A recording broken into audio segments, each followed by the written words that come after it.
जी, hello दोस्तों, मैं हूँ कमर चीमा। और दोस्तों, जिस तरह कि आप देख रहे हैं, मेरे साथ मौजूद हैं एम्बेसडर मसूद खालिद साहब। एम्बेसडर साहब पाकिस्तान के सफ़ीर रहे हैं चाइना के अंदर, और जो है वो लॉन्गेस्ट सर्विंग जो पाकिस्तानी एम्बेसडर हैं चाइना के अंदर रहे हैं। ऑलमोस्ट कुछ 40 साल तक जो है वो पाकिस्तान की जो फॉरेन सर्विस है उसमें सर्व करते रहे हैं। एम्बेसडर साहब, सबसे पहले तो सर आपके बहुत का बहुत शुक्रिया सर। जी, अस्सलाम वालेकुम। थैंक जी, यू वेरी मच। सलामकुम सर, बहुत शुक्रिया सर आपके वक्त का। सर, आज आपको रिक्वेस्ट की, मैं चाहता था कि आपने, क्योंकि चाइना में सर बड़ा सर्व किया एंड अभी बल्कि रिसेंटली भी आप चाइना गए हुए थे, तो मैं चाहता था कि हमारे जो यंग लोग हैं, जो यूथ है साउथ एशिया की, उनको चाइना के बारे में बताया जाए। कि आपका जो टाइम वहाँ पे गुजरा उसमें मैं बात करना चाहता था और रिक्वेस्ट की आपको। बस अब ये बताइएगा कि कहा जाता है कि चाइना सिर्फ एक ही वो मुल्क है जिसकी पाकिस्तान के साथ, या पाकिस्तान की जिसके साथ स्ट्रेटेजिक पार्टनरशिप है। हमने बहुत सारी बातें सुनी, जी सी पैक आया, बड़े मामलात हुए। मैं अगर स्ट्रेट क्वेश्चन करूं आपके, तो बस साहब, जी हमारी जो ट्रेड है या जो बायलैटरल ट्रेड है, इंडिया की बायलैटरल ट्रेड $125 बिलियन पे है। हम क्यों नहीं वो ट्रेड बढ़ा सके? आपने तो चाइना में बड़ा सर्व किया, आपको पता है चाइना की स्ट्रेंथ का पता है, और जारी बात है आप पाकिस्तान के एम्बेसडर से, तो पाकिस्तान की भी स्ट्रेंथ्स एंड वीकनेसेस का पता है। सीपैक भी हुआ लेकिन हम वो टर्न अराउंड नहीं कर सके। Why is that so? आप क्या समझते हैं, क्या वजूहत है सर इसकी? जी, शुक्रिया कमर साहब। बहुत देखिए, पहली बात तो ये है कि सीपैक और ट्रेड जो है दो अलग अलग चीज़ें हैं। सर। सीपैक जो है जी, वो तो एक इन्वेस्टमेंट रिलेटेड इनिशिएटिव है, जो बीआरआई का, जो चाइना ने belt and road initiative announce किया था, उसका एक ये पायनियरिंग प्रोजेक्ट है सीपैक। अच्छा, ट्रेड जो है वो कंडक्ट होती है जी फ्री ट्रेड एग्रीमेंट के तहत चीन और पाकिस्तान के दरमियान। हमने जब एफटीए किया था फर्स्ट फेज, तो उसमें ये सामने आया कि ट्रेड सरप्लस जो है वो चाइना के फेवर में बहुत ज़्यादा है। तो हमने जी फिर चाइनीज़ हुकूमत से रब्ता किया, उनको रुजू किया। हमने कहा जी कि देखें, ये बड़ा अनसस्टेनेबल है पाकिस्तान की इकॉनमी के लिए, जी। तो इस पे ज़रा रिव्यू होना चाहिए और इस पे नज़रसानी करें। तो चाइनीज़ गवर्नमेंट ने रजामंदी जाहिर की और उसके बाद हमारे नेगोशिएशन शुरू हुए एफटीए 2 के। अच्छा, वो एफटीए 2 जो है वो मुकम्मल हो गया, नेगोशिएशंस हो गए। उसके तहत मैं मुख्तसरन आपको बता रहा हूँ, जी इसमें जी। डिटेल्स तो जी जी। काफ़ी ज़्यादा। तो उसके तहत फिर ये हुआ जी कि हमने उनसे मुतालबा किया, चीन से मुतालबा किया कि देखें, ये जो ट्रेड है, ये चूँकि आपके फेवर में बहुत ज़्यादा है, तो इस पे आप हमें कंसेशन दें, और जो आसियान कंट्रीज़ को आपने कंसेशन दिए हुए ट्रेड में, वही उसी लेवल पे आप हमें लेकर आएँ। जी। तो चाइनीज़ हुकूमत ये बात मान गई। इस पे काफ़ी तवील मुज़ाकरात हुए और उसके बाद चाइना ने हमें 300 से ज़्यादा, मेरा ख़्याल है 370 के करीब शायद हैं टैरिफ लाइन्स, जिस पे चाइना ने हमें 0% ड्यूटी अलाउ की है। देखिए, access to our products to Chinese market hmm. On zero duty basis, तो उस पे कोई टैक्स नहीं लगेगा। तो ये 300 से ज़्यादा प्रोडक्ट्स हैं जो कि पाकिस्तान एक्सपोर्ट कर सकता है। अब मसला हमारा ये है जी कि हमारी एक्सपोर्ट बेस जो है वो बड़ी नैरो है। हमारे पास कुछ जो हैं, जो प्रोडक्ट्स हैं, वो नॉन है, जो हम सारी दुनिया को भेजते हैं। उसमें आपको पता है कॉटन है, कॉटन यार्न है, बल्कि यार्न ज़्यादा है, ठीक है जी, लेदर है, राइस है, कुछ केमिकल्स हैं, नफ्ता वगैरह हम करते थे, और कुछ मार्बल है, इस किस्म की चीज़ें हैं। तो ये कोई 6-8 आइटम्स बनते हैं जो कि हमारे बाहर, जिससे पाकिस्तान तजारत करता है।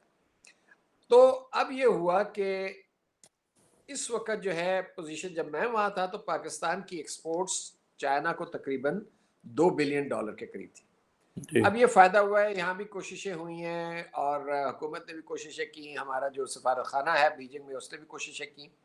तो अब हमारा जो एक्सपोर्ट है चाइना को, वो 3 बिलियन से ज़्यादा का हो गया है। हम्म। तो ये एक खुशाइंद और मस्बत बात है जो कि हुई है। अब देखिए, दूसरी बात जो हमें मद्देनज़र रखनी चाहिए डॉक्टर साहब, वो ये है जी कि चीन जो है दुनिया का सबसे बड़ा ट्रेडिंग मुल्क है, मैन्युफैक्चरिंग एंड ट्रेडिंग कंट्री, ठीक है। जी। तो चीन के हर एक के साथ ट्रेडिंग ताल्लुकात हैं, और चीन की ट्रेड जो है वो ज़्यादातर मेजॉरिटी के साथ जो है वो सरप्लस में, यानी कि बैलेंस ऑफ ट्रेड जो है वो चाइना की फेवर में। तो जी। पाकिस्तान भी उसी जुमरे में आता है, क्योंकि चीन तो हर चीज़ बना रहा है और दुनिया को बरामद कर रहा है और ममालिक जो हैं वो खरीद रहे हैं। तो वो जो गैप है वो पूरी तरह ब्रिज तो नहीं हो सकता, जी। लेकिन हम उसको बतदरीज जो है वो कम कर सकते हैं। ये जो मैंने अब आपको फिगर्स दिए कि 2 से 3 बिलियन से ज़्यादा हमारी वहाँ ट्रेड हो गई है, हुँ, जो कि अच्छी बात है। लेकिन इसमें बात ये कि हमें अपने चीज़ों की वैल्यू एडिशन करनी चाहिए। अभी भी अगर हम कॉटन यार्न भेज रहे हैं और टेक्सटाइल प्रोडक्ट्स में वैल्यू एडिशन नहीं ला रहे, तो वो उसकी फिर कंपेटिटिव नहीं रहती इन प्रोडक्ट्स की। अब देखिए ना, वहाँ बांग्लादेश की चीज़ें आ रही हैं, वहाँ कंबोडिया की चीज़ें आ रही हैं, वो लाओस की टेक्सटाइल प्रोडक्ट्स आ रही हैं, चाइना खुद भी एक टेक्सटाइल प्रोड्यूसर है। तो बड़ा मुश्किल है कि हम अपनी वही चीज़ जो पहले आज से 20 साल 25 साल पहले करते रहते हैं, उसी की बेसिस पे ये समझें कि हमारा ट्रेड गैप जो है वो ब्रिज हो जाएगा या कम हो जाएगा। मेरा ख्याल है हमें अपनी बिल्कुल। प्रोडक्ट्स की तरफ जाना चाहिए और उसमें भी अच्छी काविशें हो रही हैं। अभी हमने शायद बीफ की एक नेगोशिएशन चल रही थी, क्योंकि चाइना बहुत बड़ी मीट मार्केट है। हुँ, तो हुँ, वहाँ अब पाकिस्तान का बीफ भी एक्सपोर्ट होगा। हुँ, हुँ, पाकिस्तान की कुछ फ्रूट्स भी अब जा रही हैं, कीनू जा रहा है, चेरी जानी शुरू हुई है। हुँ, हमने चिलीज़ की एक्सपोर्ट भी, लाल मिर्च की एक्सपोर्ट शुरू की है, और भी इस किस्म के प्रोजेक्ट्स हैं जिस पे काम हो रहा है। देखिए पूरी तरह तो ये तो नहीं हो सकता कि ये रिवर्स हो जाए ट्रेड जी, डेफिसिट, लेकिन ये ज़रूर हो सकता है कि हमारी तिजारत बढ़े। दूसरी बात एक और कहना चाहूँगा, जी, इसमें जो बहुत अहम पहलू है डॉक्टर साहब, वो ये है कि हम मार्केटिंग कितनी एग्रेसिव करते हैं। जी, हमारी बिजनेस कम्युनिटी को, हमारे चैम्बर्स को चाहिए कि सेक्टोरल स्पेसिफिक वहाँ पर रोड शोज करें, अपनी प्रोडक्ट्स को इंट्रोड्यूस करें। उसमें हम लोग जो हैं वो पीछे हैं। जी, वो बड़ा ज़रूरी है। दूसरा ये कि चाइना ने पिछले 4 साल से एक बहुत बड़ा इवेंट चाइना कर रहा है, शंघाई में, जो हर साल होता है और पाकिस्तान इसमें शिरकत कर रहा है। पाकिस्तान के वज़राए आज़म ने इसमें शिरकत की है। वो है जी चाइना इम्पोर्ट एक्सपो, हुँ, जो शंघाई में हो रही है। उसका मकसद ये है कि चाइना, चूँकि चाइना का ज़्यादातर ममालिक के साथ ट्रेड सरप्लस है, तो चाइना ने कहा कि अच्छा हम अब सिर्फ इम्पोर्ट एक्सपो करेंगे, आप आइए हमारे मुल्क में और आप अपनी चीज़ इंट्रोड्यूस करें और हम वो चीज़ें जो चाइनीज़ मार्केट के लिए सूटेबल होंगी वो हम आपसे इम्पोर्ट करेंगे। तो हुँ। वो एक बहुत बड़ा इवेंट है, वहाँ हमारे कुछ लोगों ने जद्दोजहद की है और उसमें कुछ कामयाबी भी हुई है, लेकिन उसमें हमारे चेम्बर्स को और ये जो बिजनेस एंटिटीज़ हैं इनको बड़ा एग्रेसिवली पार्टिसिपेट करना चाहिए और अपनी चीज़ों की, जो प्रोडक्ट्स की वैल्यू एडिशन भी जो है वो बढ़ानी चाहिए। सर, बिल्कुल आपने सही कहा जो आपने कहा ट्रेड सरप्लस है, बल्कि अभी मैं देख रहा था कि इटली भी कह रहा है कि हम छोड़ना चाह रहे हैं, छोड़ रहे हैं बीआरआई को और तकरीबन 200 बिलियन से ज़्यादा का ट्रेड सरप्लस है that is in the favour of China, Europe के साथ जो चाइना यूरोप ट्रेड है। अब मूविंग ऑन अब्बास साहब ये अक्सर देखा गया है जो आपने जैसे कहा कि सेक्टोरल लेवल पे पाकिस्तानी बिज़नेसमैन को करना चाहिए। अब्बास साहब हमारे बिज़नेसमैन हैं वो ज़्यादा वेस्ट की तरफ जाते हैं। वो करते हैं उनका दिल करता है हम बर्लिन जाएँ, वॉशिंगटन जाएँ, पेरिस जाएँ, लंदन जाएँ, चाइना नहीं जाते, क्या वजह है? इसकी कल्चरल वजूहात हैं, लैंग्वेज बैरियर है हमारा तो नेबर है, हम तो मतलब वो हालाँकि बहुत सारे आप देखें हमने स्टूडेंट्स भी जा रहे हैं, बहुत ज़्यादा चाइनीज़ ने काम किया, स्कॉलरशिप दिए गए हैं, लेकिन बिज़नेसमैन जो है वो थोड़ी हेजिटेशन है उसके अंदर चाइना में। वो क्या ऐसी आप जब एज़ एन एम्बेसडर वहाँ पे थे, तो क्या ऐसी हेजिटेशन आपको देखने में मिली कि जो पाकिस्तानी बिज़नेसमैन है वो वहाँ पे पहुँचने में मज़हब क्या मसला है? क्या what are the reasons basically आप कैसे इसको देखेंगे सर? देखिए, इसमें एक तो मसला ये है कि जी, जैसे आपने कहा कि अब इंडिया के साथ जो उनका ट्रेड है 130 बिलियन, ये इस तरह है, 35 बिलियन। जी, उसमें आप देखिए ट्रेड सरप्लस जो है वो चाइना की फेवर में है, hugely in favour of China. जी। तो ममालिक जो है वो तिजारत तो चाइना के साथ कर रहे हैं ना, डिस्पाइट देयर ट्रेड डेफिसिट, तो वही लागू हमारे ऊपर भी होता है, यानी कि फार्मूला। तो लेकिन ये कि हमें तो अपने मुल्क में ये देखना चाहिए कि क्या गैर ज़रूरी चीज़ें भी हम अगर मंगा रहे हैं चाइना से तो उसको ख़त्म करें, सिंपल सी बात है। अच्छा, अब आपने कहा कि जी हमारे बिजनेसमैन जो हैं वो जाते नहीं हैं। बिल्कुल सही बात है, ये मेंटल हैंगअप है एक। वो वेस्ट की तरफ जाते हैं, वेस्ट में ज़रा उनको कम्फर्ट्स भी मिलती हैं, कुछ कई जगह पे लैंग्वेज का मसला नहीं होता, चाइना में ज़रूर लैंग्वेज का मसला है, कल्चर का मसला भी है। लेकिन चाइनीज़ हमें वेलकम करते हैं। पाकिस्तान एक वाहिद मुल्क है मेरे ख़्याल में, जहाँ पे जब आप उनको बताएँ कि हम पाकिस्तान से हैं, तो वो फ़ौरन आपको कहेगा कि आप आयरन ब्रदर हैं हमारे। मैं ये स्ट्रीट की बात कर रहा हूँ, मैं ऑफ़िशियल बात नहीं कर रहा। तो एक स्पॉन्टेनिटी मिलती है और वो आपको हेल्प करते हैं और आपको वेलकम करते हैं। अब मसला ये है जी कि हमारी बिजनेस कम्युनिटी को ये इदराक ही नहीं है या क्या मसला है इसमें कि उनको ये नहीं पता कि 1.4 बिलियन का ये मार्केट है और चाइनीज गवर्नमेंट जो है वो कोशिश कर रही है कि डोमेस्टिक कंज्यूमरिज्म जो है वो बढ़े, यानी कि डोमेस्टिक मार्केट बढ़े। तो उसमें तो हमारे लिए बड़ी अपॉर्चुनिटीज हैं, हमारी फूड प्रोडक्ट से लेकर हमारी मिनरल्स एंड मेटल्स, हमारे ये जो जेम स्टोन्स, हमारा मार्बल जो है वो कच्चा जाता है, रॉ फॉर्म में जाता है, उसको फिनिश वहाँ किया जाता है। तो ये चीज़ें जो है ये वैल्यू एडिशन से होगी, और वैल्यू एडिशन के लिए जो आपने जिक्र किया जी BRI का, CPEC का, देखिए मैं आपको बताऊं कि उसमें सबसे अहम जो पहलू है वो है स्पेशल इकोनॉमिक जोन्स का, जिसमें हमने अभी तक कामयाबी हासिल नहीं की। अगर हम अपने स्पेशल इकोनॉमिक जोन्स चला लें और उनको ऑपरेशनलाइज कर दें और वहां पर एक ऐसी एनवायरनमेंट दे दें जिसको कहते हैं इनेबलिंग एनवायरनमेंट, और kind of one window operation for investors, be Chinese and others, वो आए और वो आके यहाँ पर अपने यूनिट्स लगाएं, मैन्युफैक्चरिंग यूनिट्स लगाएं, जॉइंट वेंचर्स करें और एक्सपोर्ट ओरिएंटेड इंडस्ट्री लगे। जब वो एक्सपोर्ट ओरिएंटेड इंडस्ट्री लगेगी, चाइनीज टेक्नोलॉजी आएगी, चाइनीज एक्सपर्टीज आएगी, वैल्यू एडिशन ऑटोमेटिकली हो जाएगी। और जब वो चाइना की मेड इन चाइना प्रोडक्ट होगी, बस आप जो है EU के साथ आपका जो है वो क्या है, GSP+ है GSP+ स्टेटस है। जी। अब आपका GSP+ स्टेटस है, ठीक है जी। फर्स्ट कीजिए, एक चाइनीज कंपनी है जो राशाकाई जो इकोनॉमिक जोन है वहां पर बनाती है प्रोडक्ट्स पाकिस्तानी रॉ मटेरियल से, वो प्रोडक्ट बनती है और वो मेड इन पाकिस्तान बन तो रही है वो चाइना के इश्तराक से, लेकिन वो जाती है मेड इन पाकिस्तान के तौर पर यूरोपियन मार्केट में, तो उसकी तो खपत होगी ना, क्योंकि चाइना की तरफ से बनी, चाइना की एक किस्म की डायरेक्ट स्टैम्प भी लगी हुई है उसको, तो क्वालिटी का मसला नहीं होगा। मेरा मतलब है कि वैल्यू एडिशन हमें करनी चाहिए, और हमारी बिजनेस कम्युनिटी को, जैसे मैंने पहले कहा, कि उनको चाइना की मार्केट को एक्सप्लोर करना चाहिए। अब ये जब मैं वहां पर था, मैं आपको बताऊं कि वहां पर मैं गया तो आज से कोई 6 साल पहले की बात होगी, 6 साढ़े 6 साल। सर तो वहां पर बिजनेस कम्युनिटी थी एक जगह पे, एक प्रोविंस में, उन्होंने मुझे कहा कि एम्बेसडर, ये चाइना जो है बहुत बड़ी मार्केट है मीट की, और आप क्या लाइव स्टॉक है? मैंने कहा, मैंने अपने कमर्शियल ऑफिसर से पूछा तो उसने कहा कि सर हमारे यहाँ तो लाइव स्टॉक पे पाबंदी है, बरामद पे। खैर मैंने उनको कहा, मैंने कहा आप बताएं अभी क्या रिक्वायरमेंट? उन्होंने कहा जी हमारी रिक्वायरमेंट है मीट की, आप हमें क्या कहते हैं बीफ भेजें। खैर तो वो अच्छी बात यह है कि वो मेरा ख्याल सिलसिला चलता रहा, बातचीत होती रही, अब जाके कहीं वो उस पर पेशरफ, क्योंकि वहाँ पर क्वारंटाइन के जो रिलेटेड लॉज है ना जी वो बड़े सख्त हैं, वो बड़े क्वालिटी कॉन्शियस हो गए, क्योंकि अब पैसा बहुत है चाइना में, और चाइना सारी दुनिया से फूड इंपोर्ट करता है और हाई क्वालिटी फूड इंपोर्ट होता है वहाँ पर। तो हमें हमारी बिजनेस कम्युनिटी को ये भी ख्याल करना पड़ेगा, रखना पड़ेगा कि जो वो चीज़ें प्रोडक्ट्स भेज रहे हैं वो वहाँ के जो क्वालिटी स्टैंडर्ड्स हैं, क्वारंटाइन स्टैंडर्ड्स पूरे हैं, क्योंकि अगर वो वहाँ की सर्टिफिकेशन नहीं होती तो वो प्रोडक्ट वहाँ पर नहीं जा पाती। मैंने चेरीज के लिए खुद जाती तौर पर लड़ाई लड़ी, मैं आपको चले अच्छा इतना बता देता हूँ। अच्छा वो ये हुआ कि जी मैं छोटी सी मिसाल आपको दे रहा हूँ, इसमें क्रेडिट नहीं मैं ले रहा, मैं एक सिर्फ स्टोरी बता रहा हूँ। बिल्कुल सर। कामयाबी होती है, कभी नहीं होती, कोशिश इंसान करता है। जी सर। तो मैं एक जगह गया तो एक मार्केट में, तो मैंने देखा वहाँ चेरीज मिल रही थी बड़ी अच्छी, बड़ी महंगी थी। तो मैंने मुझसे पूछा, मैंने कहा कहाँ कहाँ की है चेरी? तो उन्होंने कहा ये चिली से आ रही है। मैंने कहा कहाँ चिली और कहाँ चाइना? खैर वो, उसके बाद मेरे चंद दिनों के बाद एक मीडिया इंटरव्यू हुआ, तो मैंने उसमें कहा, मैंने कहा, वो सवाल कर रही थी तिजारत का और बाहमी इकोनॉमिक मुआशी ताउन और ये वो। तो मैंने उसको कहा इंटरव्यू में, मैंने कहा देखिए आप, मैंने देखा कि आप फल मंगाते हैं, आप मसलन चेरी मंगाते हैं, आप चिली से मंगाते हैं, इतनी महंगी बिकती है आपके कंज्यूमर के लिए। मैंने कहा आपको ये पता है कि हमारे नेक्स्ट डोर जो आपका ये KKH है, इसके साथ जो मिला हुआ रीजन हमारा गिलगित बल्तिस्तान का, उसके वहां पर भी इतनी अच्छी चेरी जो है पैदा होती है। मैंने कहा अच्छा। खैर वो जी उसकी तशहीर हो गई इस मामले की, बाद में हम उसको प्रेस करते रहे वहाँ की गवर्नमेंट के साथ, हुकाम के साथ। हमने कहा आप कोशिश तो करें कि हमारी चेरी जाके देखें।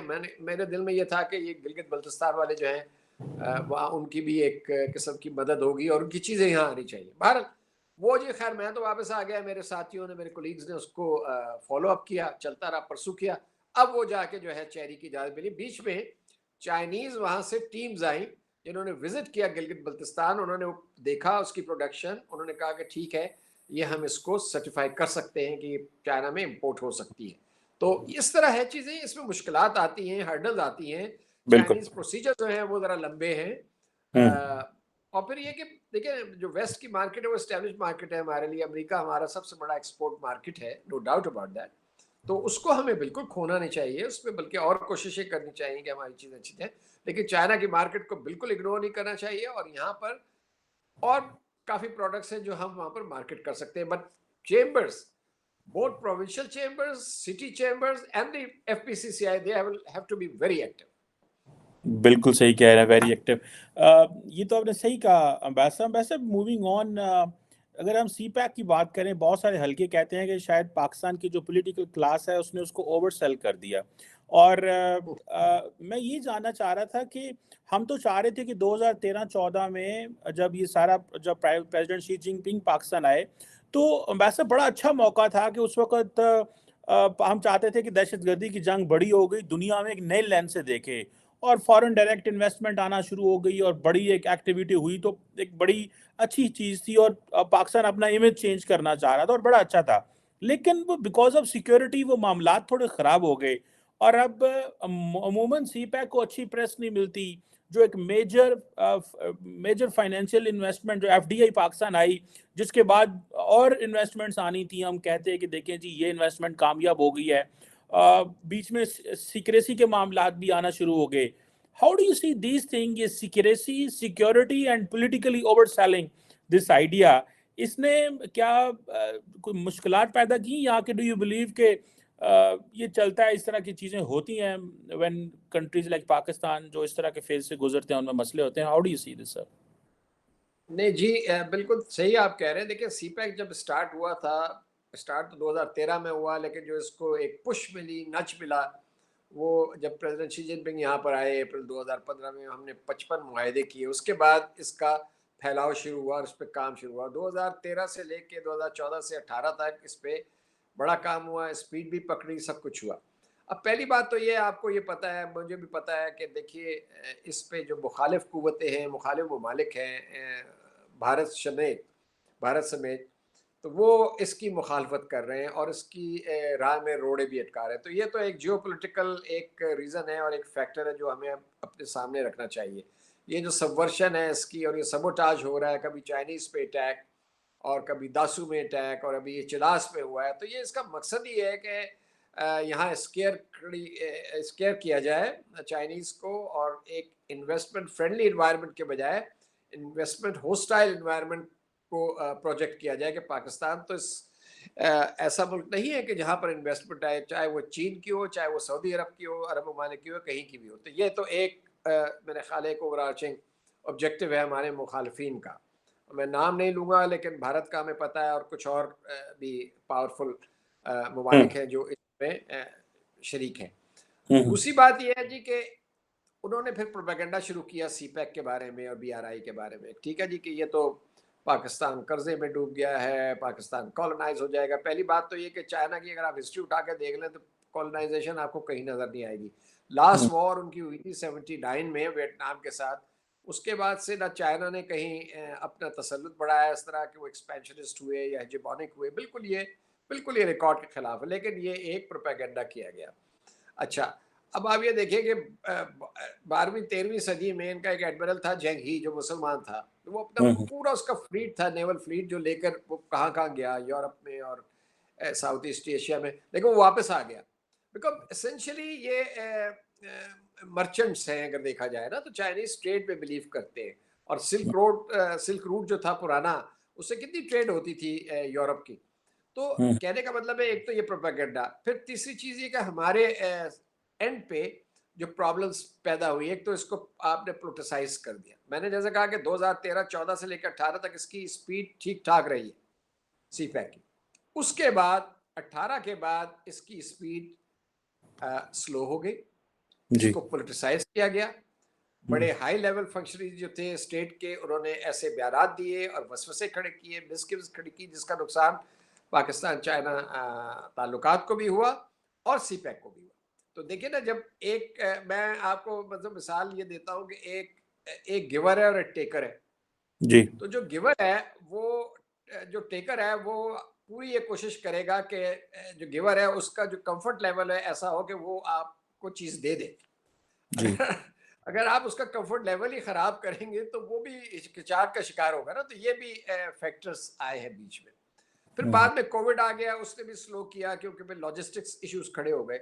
लेकिन सीपैक से फिर तवक्कुआत भी हमने बहुत ज़्यादा कर ली थी। आप ओवरसेल कह रहे हैं, मेरा ख्याल है कि हम अनरियलिस्टिक तवक्कुआत ये थी कि जैसे ये पेनिशिया है और बस ये सीपैक आएगा तो पाकिस्तान की मईशत जो है बिल्कुल तब्दील हो जाएगी। देखिए, सीपैक जो है एक इनेबलर है, एक फैसिलिटेटर है, और on the road to self reliance, यानी कि वो आपको टेक्नोलॉजी शेयर कर रहे हैं, अपनी एक्सपर्टीज शेयर कर रहे हैं, ट्रेनिंग दे रहे हैं, आपको कैपिटल इन्वेस्टमेंट ला रहे हैं। तो उसका मकसद ये है, प्रोजेक्ट्स में आपकी हेल्प कर रहे हैं, उसका मकसद ये है कमर साहब कि जी पाकिस्तान अपने पैरों पे खड़ा हो, पाकिस्तान इकोनॉमिकली स्टेबल हो, क्योंकि इकोनॉमिकली स्टेबल होंगे तो पॉलिटिकली स्टेबिलिटी आएगी, पॉलिटिकली स्टेबिलिटी आएगी तो इकोनॉमिक स्टेबिलिटी, यानी कि बोथ आर इंटरट्वाइंड। तो चीन ये चाहता है, चीन हमारा दोस्त है, चीन ये चाहता है कि पाकिस्तान अपने पैरों पे खड़ा हो, मजबूत हो और आगे ले। तो वो सीपैक के जरिए हमें फायदा दे रहे हैं, या मतलब हमें मदद कर रहे हैं। अब इसमें ये कि हमारा तो काम तो हमारा ज्यादा है ना, चीनियों जी के लिए तो आसान है। उन्होंने तो अपने लोग लाने, प्रोजेक्ट में काम शुरू, उनकी एफिशिएंसी ज्यादा है, स्पीड ज्यादा है, कैपिटल भी है उनके पास, टेक्नोलॉजी भी है। काम तो हमने ज्यादा करना है कि भाई प्रोजेक्ट्स यहाँ लग रहे हैं, चीन जी में तो नहीं लग रहे। देखिए ना, हम्म अगर कोई डैम बन रहा है या रोड बन रही है, वो चीन में तो नहीं बन रही, वो तो चीनी सरमाया से यहाँ पे लग रही है। तो फायदा पाकिस्तान का इस वक्त हो रहा है, चीन का तो डायरेक्टली फायदा इस वक्त नहीं हो रहा।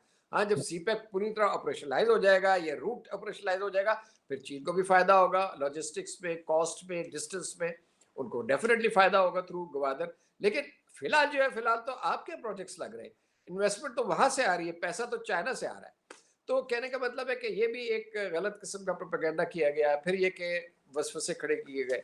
तो अब यह है कि सीपैक ने जो कुछ हासिल किया वो बुरा नहीं है, लेकिन मेरे ख्याल में, मेरे ख्याल के मुताबिक अब और बेहतर कर सकते थे। और कुछ हमारे सिस्टम्स की प्रॉब्लम है, हमारा सिस्टम जो है वो इस एब्जॉर्ब नहीं करता, उसकी कैपेसिटी जो है बड़ी कमज़ोर है वो। क्योंकि ये बहुत बड़ा प्रोजेक्ट था, कई प्रोजेक्ट्स थे इसके अंदर, कई चीज़ें होनी थी, तो वो सिस्टम्स हमने स्ट्रीमलाइन नहीं किए। हमारे प्रोसीजर्स अभी भी धकियानुसी हैं, हमें 22-23 स्टेजेस से तो एक इन्वेस्टर को, बिजनेसमैन को गुजरना पड़ता है, वो चाहे चाइनीज हो या कोई और हो, अपने हम्म लाइसेंसेस और अप्रूवल लेने के लिए। बीओआई जो है वो उस तरीके से एम्पावर्ड नहीं है कि वो डिलीवर कर सके। फिर कोऑर्डिनेशन नहीं है सेंट्रल गवर्नमेंट और प्रोविंशियल गवर्नमेंट्स में on preparing a uniform template for the hmm foreign investor. ठीक है ना, एक यूनिफॉर्म टेम्पलेट, जब एक, वो तो पाकिस्तान आ रहा है ना, सिंध, पंजाब, बलूचिस्तान पाकिस्तान का हिस्सा है, उसको एक ही कहानी यहाँ सुनाई देनी चाहिए। वो जी जहां जाए वो कहे, उसको ये बताना चाहिए कि भाई इन्वेस्टमेंट करोगे, चाहे बलूचिस्तान में करो, सिंध में करो, आपको ये फवायद, ये इंसेंटिव्स मिलेंगे।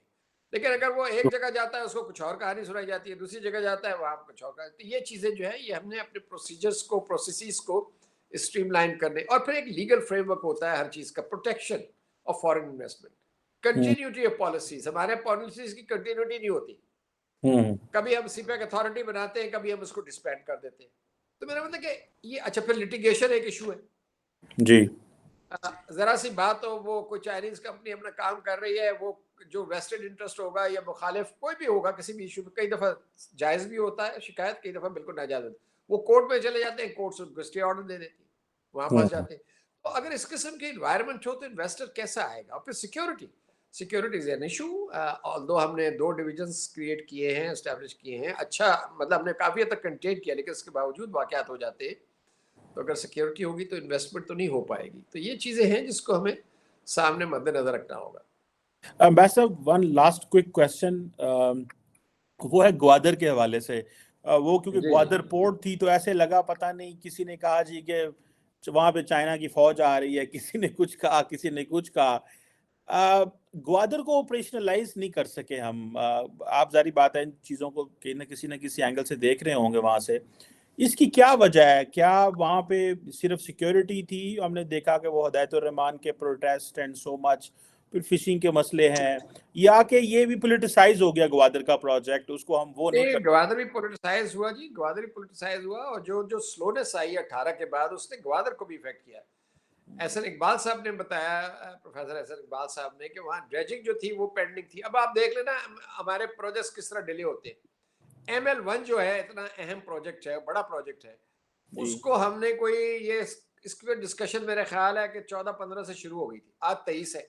जी। अभी तक ये फाइनलाइज नहीं हुआ है, इसकी फाइनेंसिंग मोडालिटीज तय नहीं हुई है दोनों गवर्नमेंट। अभी हमने एक इंटेंट जाहिर कर दी है, एग्रीमेंट हो गया कि हाँ इसको शुरू किया जाएगा, लेकिन अभी मोडालिटीज तय नहीं है।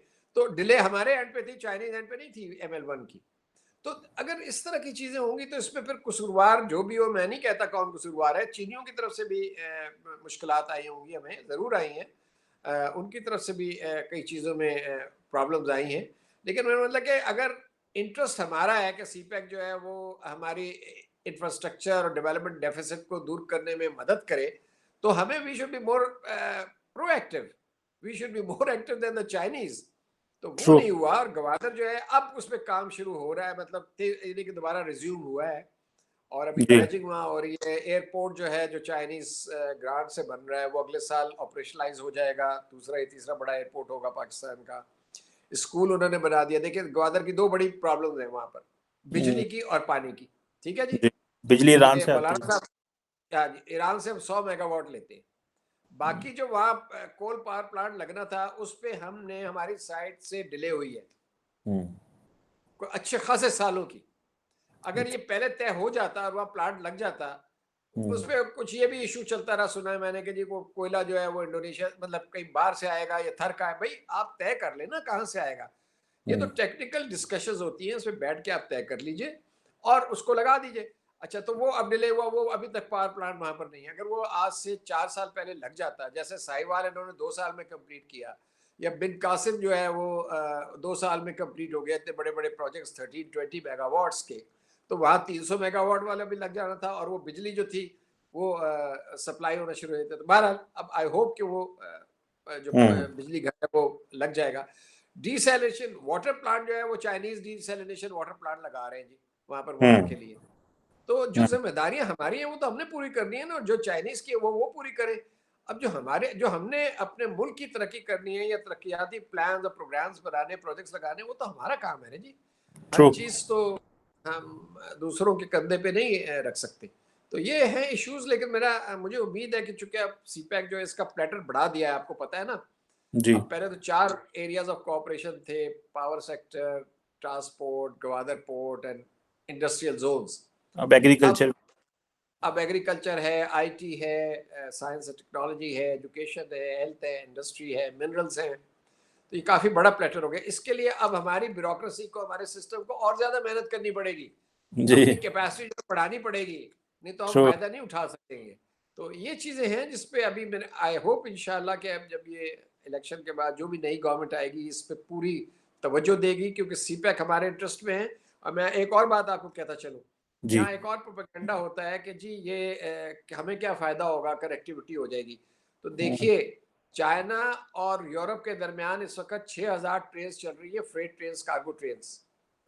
तो उसमें चाइना का और यूरोपियन कंट्रीज का फायदा है, तो वो ट्रेन चल रही है ना। ट्रू। अगर फायदा उस कनेक्टिविटी का ना हो तो फिर क्यों चलेगी वो।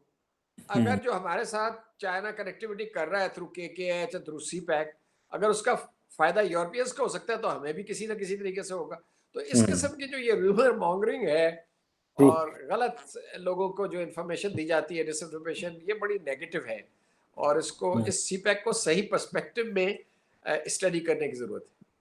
बिल्कुल सही कहा आपने। जो प्लेटर बढ़ा है इसके लिए मजीद काम करना पड़ेगा, और आपने सही कहा सारा कुछ हो यहाँ पे रहा है तो होमवर्क भी हमें ज़्यादा करना पड़ेगा, और इस रूमर मिल को भी ख़त्म करना पड़ेगा, ताकि एटलीस्ट उसकी जो बेनिफिट है वो आम आदमी तक पहुँच सके और हमारी भी डायरेक्शन, बिल्कुल। और हम चाइना का फ़ायदा उठा सकें। दो बड़ी मंडियां हैं, इंडिया है, चाइना है, हमारे साथ है। अगर हम सिर्फ यही शोर करते रहें कि हमारे साथ बड़ी मंडियां और फ़ायदा ना उठाएं, तो I think that will be not justified. Thank you very much ambassador Masood Khalid sahab. Sir आपके वक्त का बहुत शुक्रिया, बड़ा मज़ा आया। एक फ़र्स्ट हैंड इन्फॉर्मेशन, एक बड़ा अच्छा लोगों के लिए एक नॉलेज जो शेयर किया। Thank you very much sir. बहुत बहुत शुक्रिया जी। अस्सलाम वालेकुम। जी सर, रिकॉर्डिंग